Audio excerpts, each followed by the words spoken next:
Hello guys! Welcome back to our YouTube channel. It's me, Aina. Dahil 10 pa ang pasok ko ngayon, nagluto muna ako ng almusal.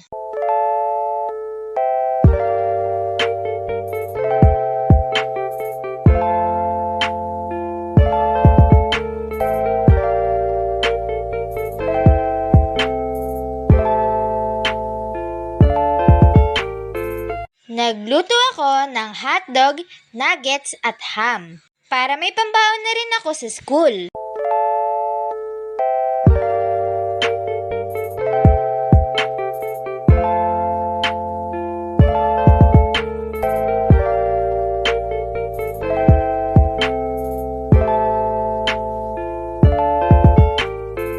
Isinangag ko na rin nga pala ang aming tirang kanin.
Ito na nga pala ang mga naluto ko para sa agahan. That's all for today guys. If you like our video, don't forget to buy us a cup of Coke or coffee and see you next time. Bye!